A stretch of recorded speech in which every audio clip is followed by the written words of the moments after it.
La Bible dit dans Ésaïe, chapitre 48 et le verset 1, « Écoutez ceci, maison de Jacob, vous qui portez le nom d'Israël et qui êtes sortis des eaux de Juda, vous qui jurez par le nom de l'Éternel et qui invoquez le Dieu d'Israël, mais sans vérité ni droiture. » Prions. Merci Seigneur pour la parole de Dieu.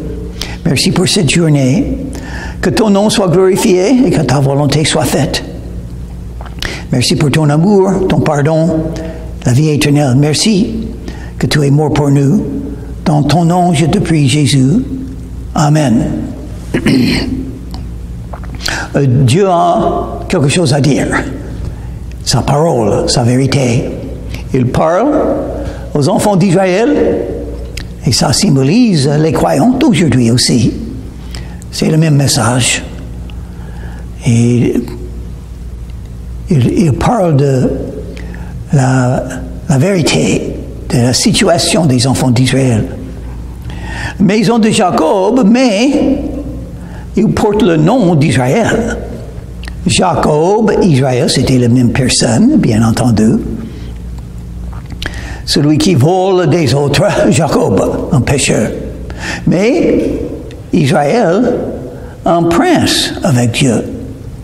Dieu a changé le cœur et la vie de Jacob, dont il a donné un nouveau nom. Nous aussi, nous avons le nom de Jésus-Christ, chrétien. Et qu'est-ce qu'il dit? Ils invoquent le nom de Dieu d'Israël. Ils invoquent le Dieu d'Israël. Ça, c'est la prière. C'est très important d'invoquer le nom de Dieu. La Bible dit dans Romains chapitre 10 et le verset 13, « Quiconque invoquera le nom du Seigneur sera sauvé. » Mais ça veut dire invoquer son nom de son cœur, avec sincérité, avec droiture. Quand on vient à Jésus pour être sauvé, pour invoquer son nom, on vient aussi avec le désir de le suivre, de l'obéir, de devenir un de ses serviteurs, d'avoir un changement de vie, un changement de voie, et commencer à suivre Jésus. Jésus a dit aux apôtres quand il les a appelés, « Suis-moi, et je vous ferai pécheurs d'hommes. » Il faut suivre Jésus, il faut avoir ce désir. Ça, c'est la repentance. Et qu'est-ce qui se passe si on invoque le nom de Dieu sans un changement de cœur? Rien. On n'est pas converti. On n'est pas en train de vraiment servir Dieu. Et ça, c'est le problème avec Israël maintenant. Ils étaient là, Israël, mais ils s'éloignent de Dieu. Ils se sont éloignés de Dieu. Et ça, c'est pas bon, n'est-ce pas? Le Tout-Puissant voit tout le monde sur la terre. Ils connaissent les croyants, mais si les croyants ne font pas ce qui est droit, Dieu n'est pas content. Car ils prennent leur nom de la ville sainte, Jérusalem, et ils s'appuient sur le Dieu d'Israël, dont le nom est l'Éternel des armées. Dès longtemps, j'ai fait les premières prédictions. Elles sont sorties de ma bouche et je les ai publiées. Soudain, j'ai agi et elles se sont accomplies. Donc Dieu, maintenant, il parle de ses prédictions. Le fait qu'il connaît l'avenir, nous ne savons pas. Mais je vois autour de moi le soleil, les arbres, les murs. Mais je ne connais pas plus que ça. Qu'est-ce qui va m'arriver demain? Qu'est-ce qui va m'arriver plus tard aujourd'hui? Je ne sais pas, mais Dieu sait. Et il a un dessein pour ma vie, pour la vôtre, et pour tout le monde. Il a un dessein. Et là, il a parlé de l'avenir. On appelle ça les prophéties de la Bible. Et quand le jour arrive, quand il faut changer quelque chose, Dieu le fera. Aussitôt. Vite fait, il le fera. Sachant que tu es endurci et que ton cœur est une barre de fer et que tu as un front d'airain.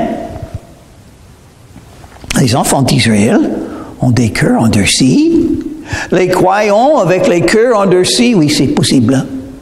Parce que le cœur humain est comme ça. Ça s'éloigne facilement de Dieu. C'est pourquoi il faut s'encourager par la communion fraternelle. Il faut se rappeler de tout ce que Dieu a fait pour nous. Et chaque jour, c'est une autre concurrence. La guerre spirituelle est toujours là. Et le cœur d'un croyant peut être endurci. Qu'est-ce qu'il faut? Un réveil. Il faut revenir à Jésus. Des fois, il faut se juger, s'examiner et dire, hey, je ne suis pas près de Jésus comme il me faut, comme j'étais hier. Donc il faut confesser mes péchés. En Jean chapitre 1, verset 9, si nous confessons nos péchés, il est fidèle et juste pour nous pardonner et nous purifier de toute iniquité. Il faut faire ça. Si on juge soi-même, on ne sert pas juger, on ne sert pas châtier. Mais si on ne fait pas, Dieu est là.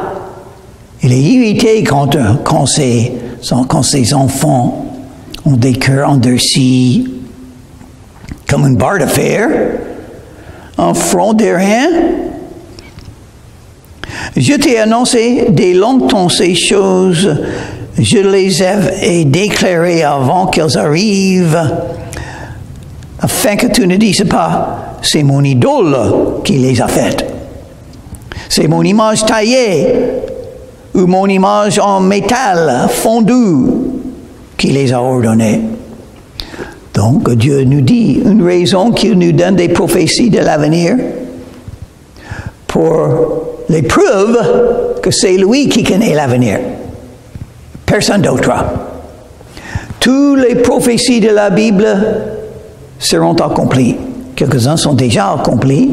Par exemple, la première fois que Jésus est venu dans le monde, né à Bethléem, né d'une vierge, né dans le lignage de David,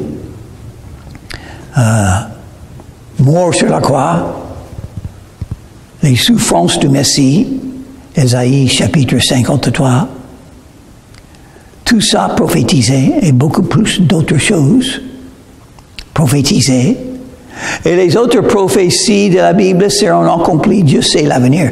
Et il nous dit l'avenir pour donner une preuve. Il y a des preuves que Dieu existe. La création, ça vient d'où? De Dieu. C'est la preuve. La création, les arbres, les animaux, la mer, ils ont un message. Dieu existe. C'est lui qui a créé. Il y a un autre message qui est annoncé. Les prophéties de la Bible seront tous accomplies. Chaque prophétie qui est accomplie est une preuve que Dieu l'a fait. Il sait l'avenir. Tout en temps, verset 6, considérez tout cela, et vous, ne l'avouerez-vous pas maintenant? Je t'annonce des choses nouvelles, cachées, inconnues de toi. Ah, ça c'est une grande promesse. Dieu a des choses étonnantes, merveilleuses, qu'il connaît, et moi je ne connais pas. Il va faire pour toi et pour moi et pour tous les croyants des choses qu'il connaît et nous ne connaissons pas. C'est une des raisons qu'il faut se confier en lui. Il connaît l'avenir et il a un dessein de bonnes choses. La bonté va me suivre toute ma vie parce que Dieu m'aime et il vous aime. Il a un dessein pour votre vie. Le fruit pour louer le nom de Jésus, pour rendre gloire au nom de Jésus dans votre vie et ce qui vous arrive, dans votre cœur. Par la foi, on le verra. Je t'annonce des choses nouvelles, cachées, inconnues de toi. Oh, c'est bien ça. Maintenant, je ne connais pas l'avenir, mais Dieu sait l'avenir. Et il me dit, des choses cachées de moi, il sait, il va les faire.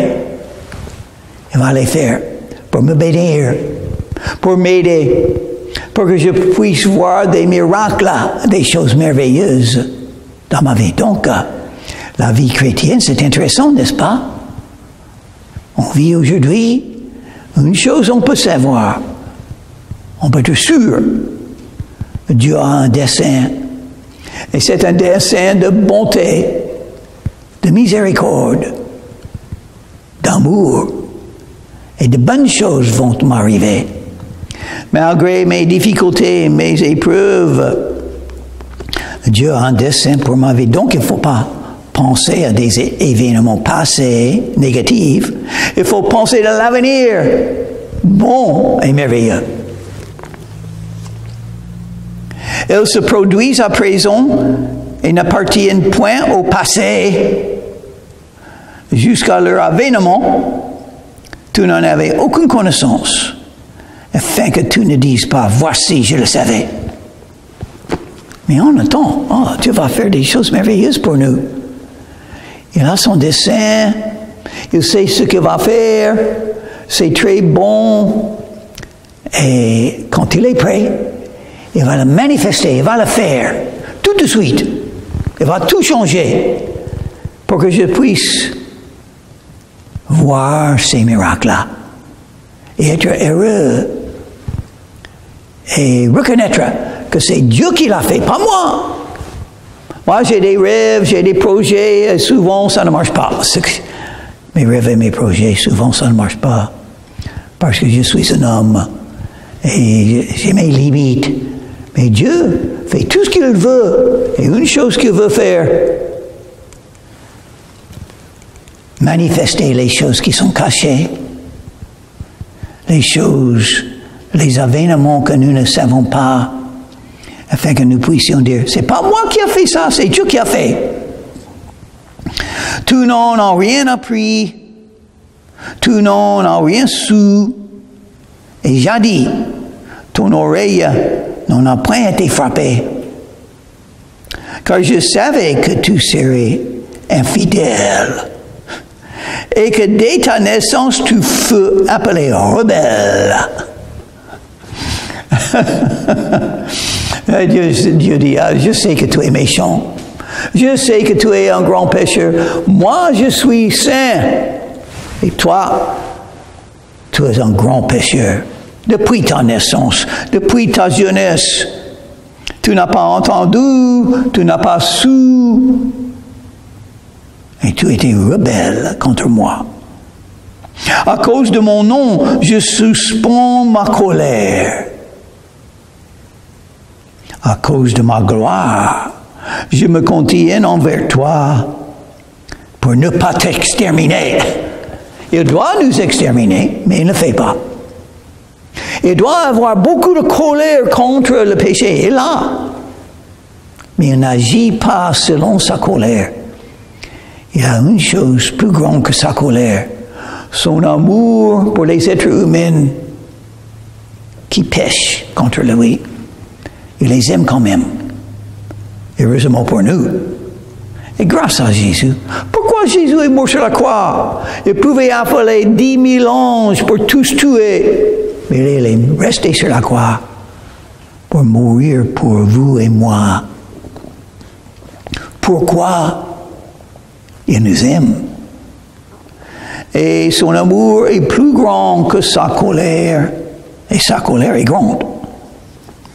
Je t'ai mis au creuset, mais non pour retirer de l'argent. Je t'ai éprouvé dans la fournaise de l'adversité. Oui, les épreuves viennent de Dieu, mais il y a une bonne raison pour les épreuves. Pour que nous puissions croître dans la foi. Pour que nous puissions être plus près de lui. pour que nous puissions porter du fruit et accomplir quelque chose, pour que nous puissions devenir des serviteurs de Dieu, pas des serviteurs de nous-mêmes, pour que nous puissions nous confier en lui et voir ces miracles-là quand il change le mal dans le bien. Moi, j'attends ça maintenant. Je souffre depuis plusieurs années. Combien de temps, Seigneur, tu vas me donner ce fardeau, cette épreuve? Je ne l'aime pas. Et je sais que tu es assez fort pour moi. Je peux me confier en Jésus, je peux tout faire.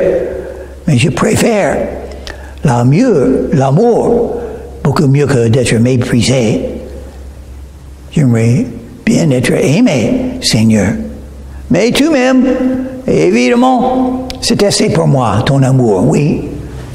C'est assez pour moi. Oh, il a dit, verset 11, c'est pour l'amour de moi que je veux agir. Dieu veut être aimé. Ça, je comprends. J'étais aimé une fois, il y a pas mal d'années maintenant, j'étais aimé. Oh, c'est bien d'être aimé. Mais ça n'existe plus dans ma vie. Donc oui, mais ça existe. L'amour de Dieu, il veut être, peut-être il était jaloux, tout cet amour que j'avais. Il veut être aimé aussi par moi. Donc, je dois le faire, je crois. Je dois aimer Dieu parce que j'aime être aimé. Je dois comprendre que Dieu aime être aimé. Et je dois l'aimer. Oh, mais oui, Jésus l'a dit. Jésus a dit le plus grand commandement, aimer Dieu avec tout le cœur, toute l'âme, toutes les forces et toute la pensée. Donc c'est ça qu'il veut. Car comment mon nom serait-il profané? Je ne donnerai pas ma gloire à un autre. Dieu agit pour que les gens puissent reconnaître qu'il mérite d'être adoré, d'être glorifié, pas les autres. C'est un de ses objectifs. Que tout le monde glorifierait le nom de Jésus. Et ça arrivera. Tout ce qui se passe dans le monde mène vers un événement. Le retour de Jésus-Christ pour se manifester, pour que tout le monde puisse l'aimer et l'adorer. Ça va arriver. Donc, pour nous les croyants, il faut l'aimer et l'adorer maintenant, n'est-ce pas? Nous savons assez pour l'adorer. On n'est pas obligé de voir avec les yeux pour l'adorer. Moi, j'ai prié Jésus, j'ai invoqué le nom de Jésus. Quand j'avais 19 ans, il m'a sauvé. Mes yeux étaient fermés quand j'ai fait cette prière à Jésus pour me sauver, pour me pardonner. Donc, je ne sais pas vous, mais je savais qu'il était là. Jésus est ressuscité des morts, ça veut dire il est vivant. Ça veut dire on peut le connaître, on peut le rencontrer. Si vous n'avez pas rencontré Jésus, vous ne connaissez pas, et il ne vous ne connaît pas. Donc, vous êtes dans une situation dangereuse. Il faut connaître Jésus pour entrer dans le paradis. Et la vie est courte.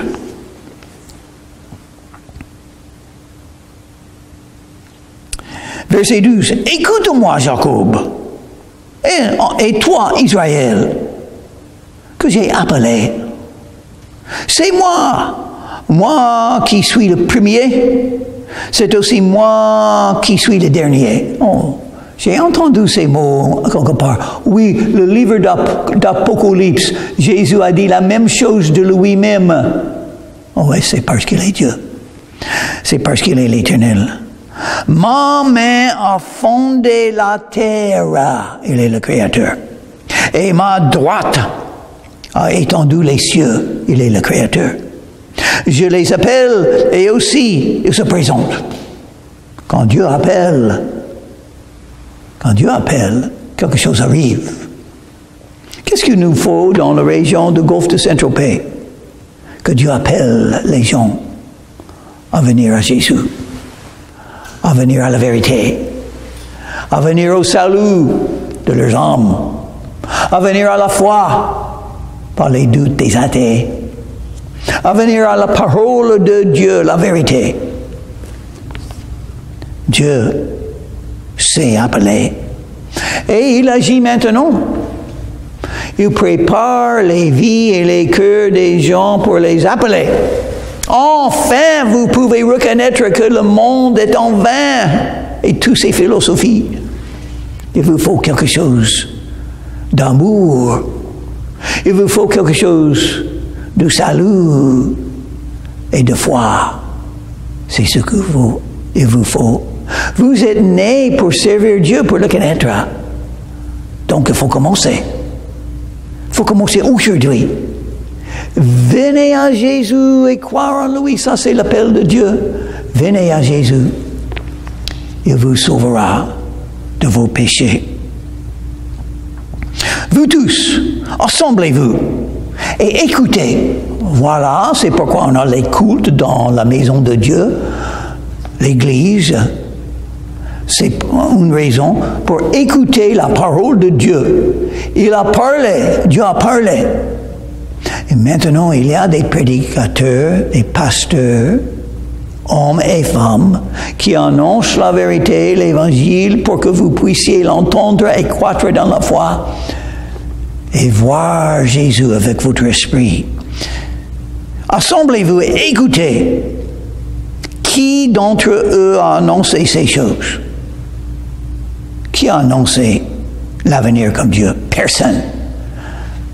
Une des preuves de la Bible, on a déjà dit, on a la création, Dieu a créé le ciel et la terre. C'est un message qui annonce Dieu existe, il l'a fait. Et Dieu a donné les prophéties, par exemple les prophéties d'Ésaïe, le prophète d'Ésaïe. C'est lui qui a prophétisé, le Messie deviendra d'une vierge. Et je crois que c'est Ésaïe 7, 14, n'est-ce pas? Regardons.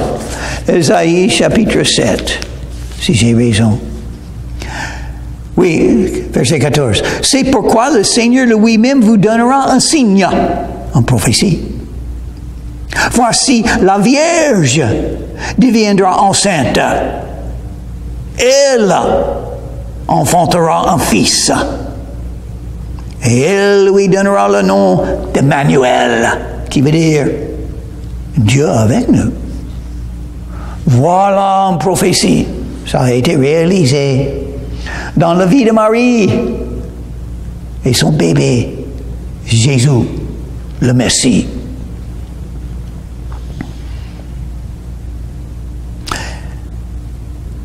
Verset 14 encore. Celui que l'Éternel aime exécutera sa volonté contre Babylone.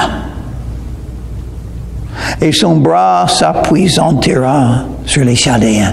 C'est Dieu qui décide qui gagne dans la concurrence entre les pays. Il a donné le pouvoir à Babylone pendant un temps pour punir Israël.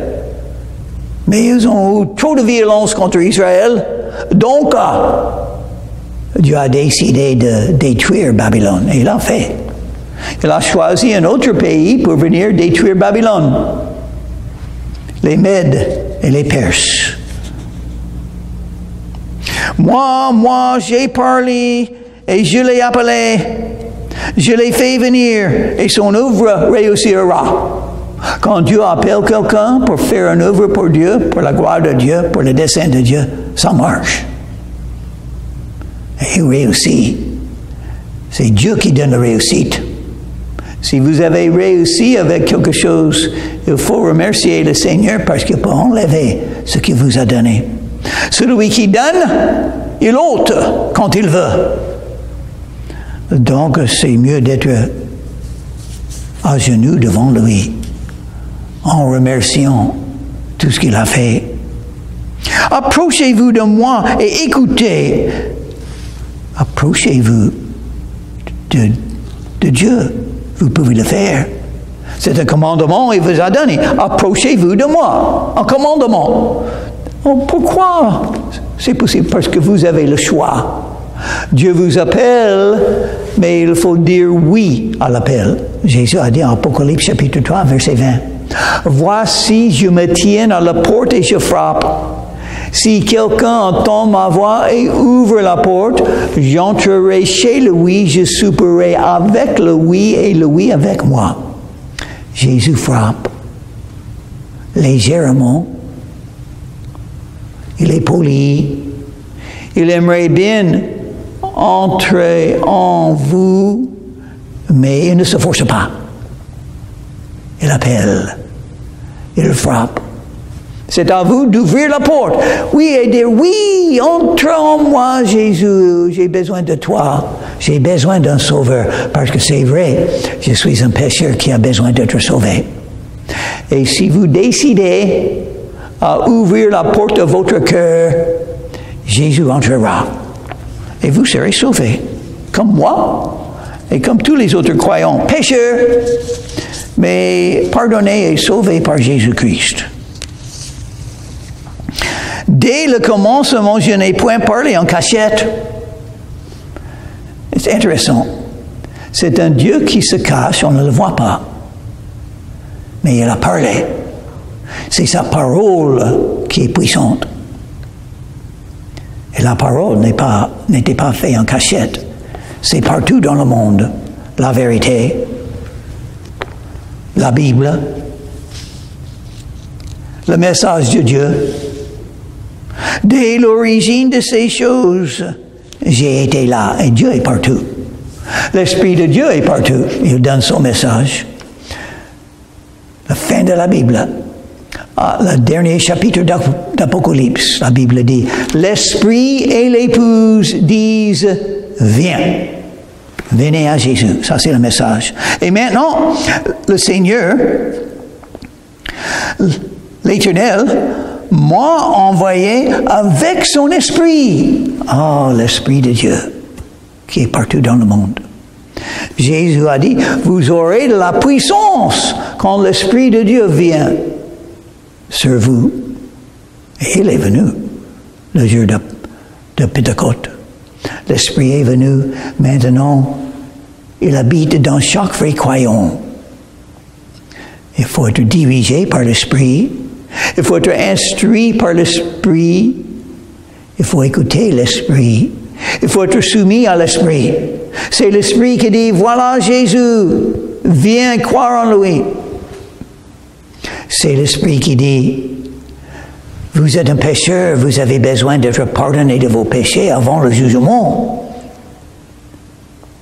Et il dit, viens, vous avez le choix. Viens à Jésus, vous pouvez le faire.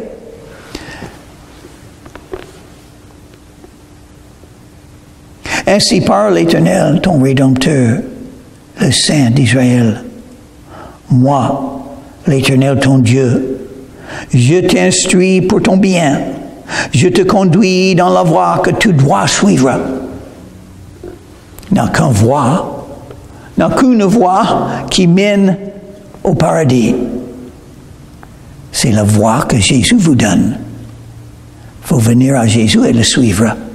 Et vous serez un jour dans le ciel avec tous les croyants, avec Dieu le Père, l'Esprit et Dieu le Fils, Jésus-Christ. Oh, si tu étais attentif à mes commandements, Dieu vous aime. Il sait que la voie que tu prennes mène à la destruction. Mais il t'a donné un choix. Il ne va pas te forcer à venir à lui, à suivre son chemin. Il te donne le choix. Qu'est-ce que tu feras avec ton choix? Il t'aime. Jésus t'aime. Ton bien-être serait comme un fleuve immense.